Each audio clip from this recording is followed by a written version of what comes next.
आज हम अंतरिक्ष के अलग अलग ग्रह पर पानी की तलाश कर रहे हैं और जिस ग्रह पर हम रह रहे हैं उसी ग्रह का पानी बर्बाद कर रहे हैं। दोस्तों, हम सभी यह अच्छी तरह से जानते हैं कि जल ही जीवन है और यह स्लोगन हमें स्कूल से पढ़ाया और सिखाया जाता है। फिर भी इस जल को बचाने के लिए कोई प्रयास नहीं करता। ईश्वर ने जल जैसी अमूल्य चीज़ हम सबको धरोहर में दी है, जिसके सिवा जीना मुश्किल ही नहीं नामुमकिन है। इस अमूल्य चीज़ को बचाने के लिए हम सबको आगे आना ही पड़ेगा। जल है तो जीवन है, जीवन है तो पर्यावरण है, और पर्यावरण है तो यह धरती है, और यह धरती है तो हम सब हैं। आज इसी कोट के साथ हम शुरू करते हैं आज का topic, water crisis in India and how to minimise it.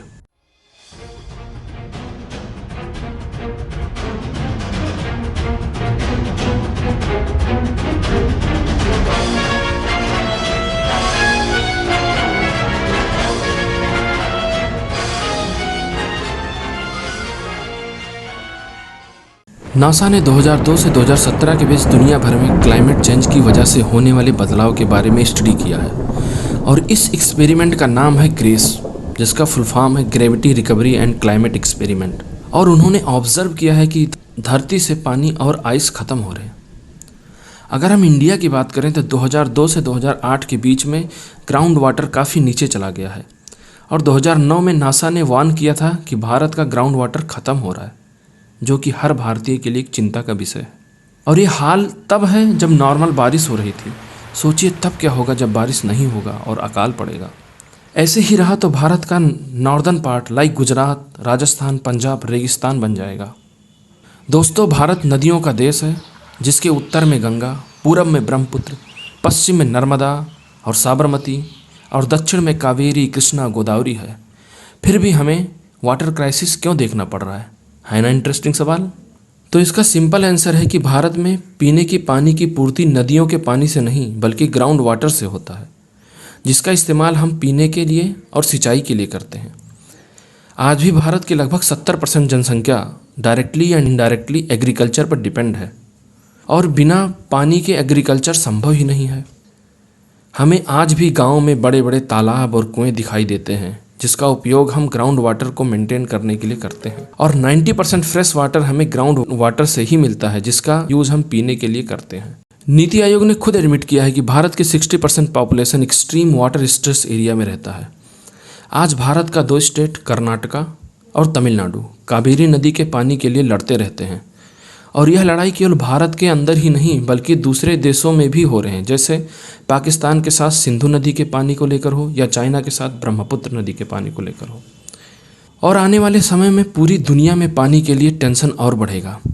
कई विद्वानों का माने तो उन्हें यह लगता है कि अगला वर्ल्ड वार शायद पानी को लेकर हो, क्योंकि नदियाँ सूख रही हैं और पानी की ज़रूरत सबको है।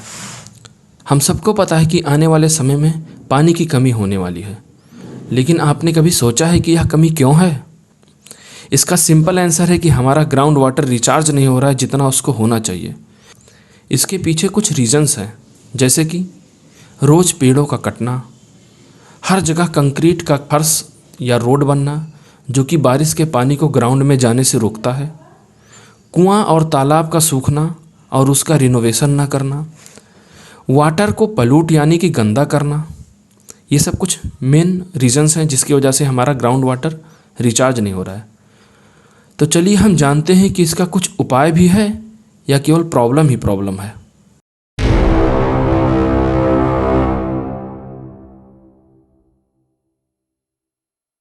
Recycling of water. पीने के पानी को पूरी तरह से साफ और ट्रीट करना चाहिए और हमें इसके लिए वाटर ट्रीटमेंट प्लांट की आवश्यकता होती है, जिससे हम गंदे पानी को रिसाइकिल करके फिर से साफ़ करते हैं और उसे पीने योग्य बनाते हैं। वाटर रिसाइकलिंग से न केवल हम पानी को शुद्ध करते हैं बल्कि रोजगार का भी अवसर प्रदान करते हैं और साथ ही साथ we provide separate stream for education in water studies, और इससे ग्राउंड वाटर पर निर्भरता भी कम होती है। दूसरा, डैम, पॉन्ड्स एंड कुआं बनाना। भारत विविधताओं का देश है, जहां हम घने जंगल के साथ साथ पहाड़ी एरिया और ग्रामीण एरिया भी पाते हैं, और इन एरिया में जहां एग्रीकल्चर नहीं होता वहां हम डैम, तालाब और छोटे छोटे कुएं बनाकर हम ग्राउंड वाटर को रिचार्ज कर सकते हैं, जिससे अकाल के समय में हमारा ग्राउंड वाटर ज़्यादा नीचे ना जा सके। और हमें पीने का पानी उपलब्ध हो सके। तीसरा, बाई प्लांटेशन या वृक्षारोपण। अधिक से अधिक वृक्षारोपण बारिश के पानी को ज़मीन के अंदर तक जाने में मदद करते हैं, जो कि हमारे लिए मीठे और फ्रेश पानी का सबसे प्रमुख स्रोत है। जितना ज़्यादा पानी ग्राउंड में जाएगा उतना ही हमारा ग्राउंड रिचार्ज होगा। Fourth, take care of water reservoirs. जलाशयों और तालाबों का हमें ध्यान रखना चाहिए और उसमें कचरा इत्यादि नहीं फेंकना चाहिए, और जहाँ तक हो सके इसे साफ़ और स्वच्छ रखना चाहिए। अगर हम जलाशयों या तालाबों के चारों तरफ वृक्षारोपण करें तो यह और भी उपयोगी होगा। जैसे कि हम बात कर चुके हैं कि जलाशय और तालाब ग्राउंड वाटर रिचार्ज करने में मदद करते हैं। Fifth, rain water harvesting in urban areas.